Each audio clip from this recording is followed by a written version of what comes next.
Olá, cursistas! Bem-vindos à disciplina Psicologia da Educação 1. Meu nome é Larissa Bulhões, eu sou professora responsável pela disciplina e nessa aula a gente vai abordar os conceitos principais que vão caminhar junto com vocês nas reflexões, nas atividades e nos debates que vocês vão realizar ao longo da disciplina. Bom, então, nessa aula, nós vamos fazer um resgate dos pressupostos históricos que determinaram o surgimento da psicologia como ciência. Em seguida, vamos articular esse surgimento com a esfera educacional, então, como que a psicologia se relaciona principalmente com o processo de escolarização e com o fracasso escolar. Em seguida, vamos abordar o movimento crítico em psicologia escolar, que surge a partir da década de 80, e por fim, vamos delinear qual é o compromisso ético e político do psicólogo, da psicóloga escolar no contexto atual. Então, como surge a psicologia? Em que contexto histórico essa ciência se dá o surgimento dessa ciência? Ele coincide com os determinantes históricos de gestação do mundo burguês, do mundo capitalista, que é o modo de produção em que a gente vive atualmente. Então, vocês devem se lembrar que os pressupostos de gestação do mundo burguês foram essas duas revoluções. A Revolução Industrial, que estabeleceu a base material para essas novas relações sociais de produção, e a Revolução Francesa, que estabeleceu os determinantes ideológicos para esse novo modo de produção, principalmente sintetizado nos ideais iluministas de igualdade, liberdade e fraternidade. Então, o que acontece é que há uma grande mudança, uma mudança drástica nas relações de trabalho, porque anteriormente, no modo de produção anterior, que é o modo de produção feudal, nós tínhamos as relações feudais de camponeses e senhores feudais, em que os camponeses tinham uma relação compulsória, de vínculo compulsório com a terra. Trabalhavam na terra para a sua sobrevivência na terra que era do senhor feudal. A partir do modo de produção capitalista, a gente vai ter novas relações sociais de produção que instituem o trabalho assalariado. E aí, aquele vínculo compulsório que o camponês tinha com a terra, ele se esvai, ele não existe mais. O trabalhador, ele deixa de ter as condições mínimas para a sua sobrevivência e precisa vender a sua força de trabalho para sobreviver. Enquanto a gente tem uma minoria dona dos meios de produção que vai comprar essa força de trabalho para acumular valor. Nesse contexto, nós temos, então, uma situação de igualdade jurídica no processo de troca, que é o trabalhador, a trabalhadora vendendo sua força de trabalho e o dono, o meio de produção, emprestando esse meio de produção para sua sobrevivência, que esconde uma desigualdade econômica, porque nessa relação de troca existe um abismo, que é a condição de sobrevivência do trabalhador e da trabalhadora e o fato de que esse trabalhador e essa trabalhadora não ficam com o produto do seu trabalho. Então, ainda que os pressupostos da gestação do mundo burguês sejam de igualdade e liberdade, eles não existem de fato, não é uma sociedade igualitária, não é uma sociedade livre, pelo contrário, ela depende das relações de opressão e de exploração da classe trabalhadora. Acontece que essas relações elas não podem mais ser justificadas por pressupostos divinos, como era feito no modo de produção feudal. Então, no modo de produção feudal, o que designava para o senhor feudal o poder de ser dono das terras era o fato dele ser a representação de Deus na terra.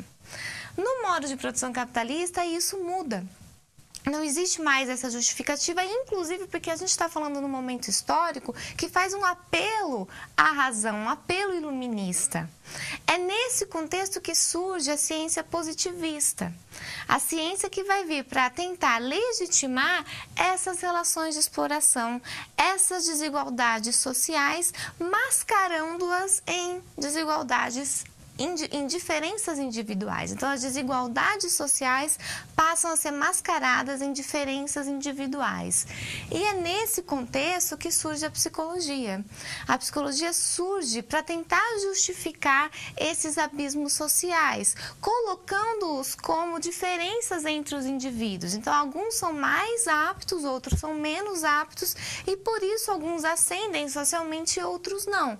Então, o surgimento da psicologia é um surgimento ideológico, que surge para estabelecer padrões normativos, para determinar o que é normal e o que não é normal dentro de padrões arbitrários de classe, tendo os padrões da elite, da burguesia como referência e deslegitimando a cultura popular, os padrões de vida, os hábitos da população de baixa renda. Essa concepção de estabelecer regras normativas da psicologia vai ser incorporada na instituição de ensino e vai ser utilizado desse argumento para se justificar as dificuldades de aprendizagem. Então, no século XIX, a gente vai ter esses pavilhões especiais para os estudantes, que ficavam acoplados às escolas, e nesses pavilhões a gente vai ter esse diagnóstico, né, um diagnóstico equivocado, inassertivo, que serve aos interesses de classe, que denomina as crianças com dificuldade de aprendizagem como crianças anormais escolares. É nesse contexto que surge a psicologia diferencial, em que passa-se a estabelecer, né, a se desenvolver os testes de QI, os testes de coeficiente de inteligência, testes que têm a propensão, que se propõem a medir a inteligência, a medir as capacidades cognitivas dos indivíduos e, a partir dessa medição, classificá-los entre aptos ou não a se adaptarem a essa sociedade, sempre dentro de uma concepção ideológica, arbitrária e equivocada de desenvolvimento humano. A partir da década de 40, passa-se a entender essas dificuldades de aprendizagem não só dentro dessa perspectiva biologizante, de que a criança ou adolescente teria alguma dificuldade orgânica que a impossibilita de aprender, e passa-se a entender também a partir da influência ambiental, principalmente no que se refere à dimensão afetivo-emocional. Passa-se a focar nos desajustes sociofamiliares e a entender que as dificuldades que a criança passa na primeira infância é que vão determinar a sua capacidade ou não de aprender. A partir da década de 60, a gente vai ter uma transição dessa explicação para a dimensão cultural. Então, a gente vai ter a denominada teoria da carência cultural, que surge nos Estados Unidos para justificar as desigualdades socioeconômicas dos imigrantes, né, da população imigrante nos Estados Unidos. Isso é incorporado no Brasil e a justificativa, ela gira em torno dos padrões de hábitos, de conduta, de estrutura familiar, estabelecendo-se os padrões burgueses como os padrões ideais de hábitos, ideais de convivência, né? Então, essas estruturas e ambientes sociais populares passam a ser entendidos como ambientes patologizantes que acabam levando a criança a apresentar dificuldades de aprendizagem. Então, existe, mais uma vez, a definição dessa arbitrariedade que define de maneira pseudocientífica, porque não existe nenhum fundamento científico nisso, pelo contrário, de que os padrões burgueses são padrões melhores para o bom desempenho da criança. Ignora-se, portanto, a violência simbólica que está posta nas escolas, que estabelece que o padrão cultural da elite é o padrão a ser seguido. E aí desmerece, desloca os padrões culturais populares de dentro da escola, colocando-os como não desejados dentro da escola. É nesse contexto que a gente vai ter o fracasso escolar como um problema social e passa-se a entender que existe um modelo de família ideal, né, a chamada família estruturada, que é o contexto ideal para o desenvolvimento da criança. E qualquer modelo familiar que fuja a esse conceito de família família nuclear acaba sendo entendido como o modelo responsável pelas dificuldades de aprendizagem, o que obviamente não tem nenhum fundamento científico. São concepções ideológicas que buscam desmerecer outros padrões que não os burgueses de convivência e a partir daí culpabilizar o indivíduo pela sua dificuldade, né? E aí, dessa forma, mascarando os problemas sociais que estão em torno das dificuldades de aprendizagem, principalmente no que se refere às classes populares. Na década de 80, a gente vai ter uma discussão dentro da psicologia escolar sobre o caráter ideológico da atuação do psicólogo e da psicóloga dentro da escola. Então, principalmente com os trabalhos da professora Maria Helena Souza Pato, passa-se a discutir, passa-se a questionar o quanto o psicólogo, dentro desse viés clínico, dentro desse viés culpabilizante, serve aos interesses da burguesia em detrimento da população que está ali sendo atendida nas escolas.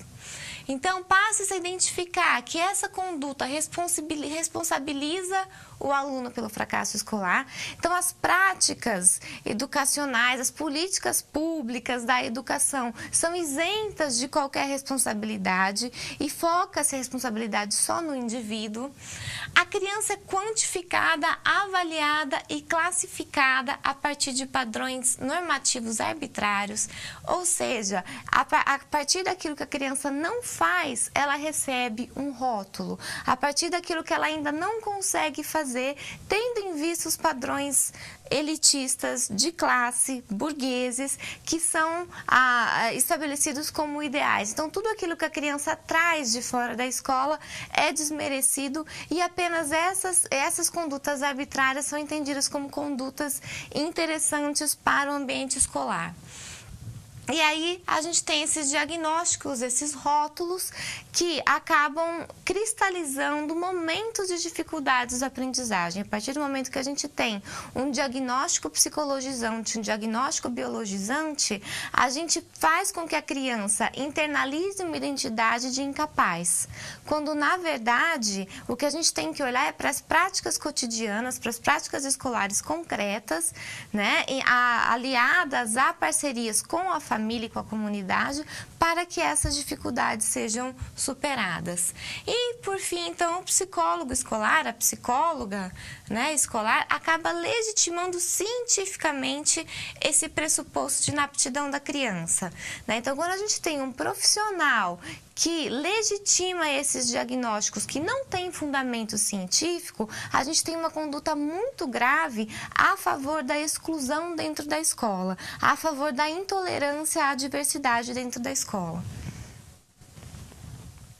Então, o que se identifica é que as questões escolares, questões de práticas de ensino e aprendizagem, acabam sendo tratadas como problemas familiares, entendendo que existe uma estrutura ideal de família. Essa estrutura ideal de família não existe, né? Não é porque a configuração familiar não corresponde àquela concepção nuclear burguesa, isso não quer dizer que a criança vai ter mau desempenho na escola. De forma alguma existe qualquer correlação dessa maneira, muito pelo contrário.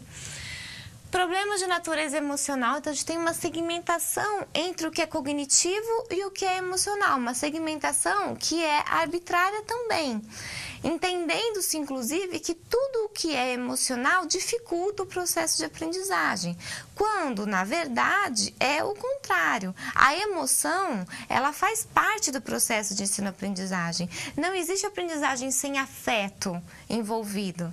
Então, justificar a dificuldade de aprendizagem por problema emocional revela um desconhecimento do processo de desenvolvimento psíquico da criança. E a atribuição de problemas fisiológicos e de rebaixamento intelectual. Então, é a biologização do não aprender, atribuir a causas orgânicas às dificuldades pontuais que a criança está vivenciando no processo de ensino-aprendizagem. E quando a gente se utiliza de um desses três ou desses três elementos para justificar a dificuldade de aprendizagem, a gente paralisa a ação pedagógica. Porque a gente não ofere, a gente não atribui a essa ação pedagógica as possibilidades de superar essa dificuldade. Então, a gente acaba sempre dizendo, não, a criança não consegue porque a família dela tem problema, ela não consegue porque ela tem problema emocional em casa, ela não consegue porque ela tem um problema orgânico. E aí a gente retira da ação pedagógica o seu protagonismo na superação dessas dificuldades de aprendizagem. E, a partir dessa conduta, a gente acaba contribuindo para a construção de uma escola excludente. Uma escola que não tem espaço para o que é diverso, para as diversas formas de aprender, de refletir, de se comportar. A gente tem espaço apenas para uma conduta. E aquelas crianças que não se encaixam nessa conduta, não se encaixam nesse padrão, elas acabam sendo excluídas do processo de escolarização. Dentro, dessa configuração toda, a gente então tem algumas premissas para a conduta crítica do psicólogo, da psicóloga dentro da instituição de ensino, que são elementos fundamentais a serem seguidos por esse profissional.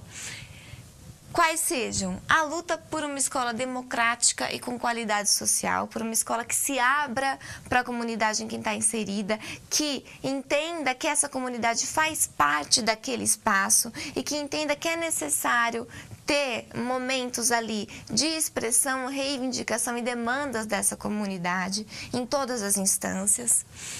Romper com a concepção adaptacionista da psicologia, principalmente com os conceitos de biologização e psicologização do não aprender, atribuir o não aprender a causas orgânicas ou a causas emocionais e tentar identificar todo o contexto social, político e econômico que está por trás dessas dificuldades, desses entraves.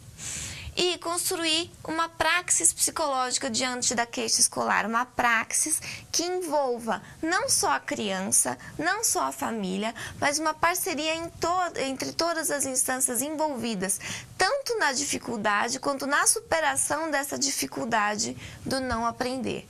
Então, a psicóloga devem mediar esse processo para que, a partir de parcerias, a gente consiga sanar esses problemas pontuais ao invés de cristalizá-los na criança. Então, esses são os principais conteúdos que envolvem a disciplina de Psicologia da Educação. Eu agradeço muito a atenção de vocês.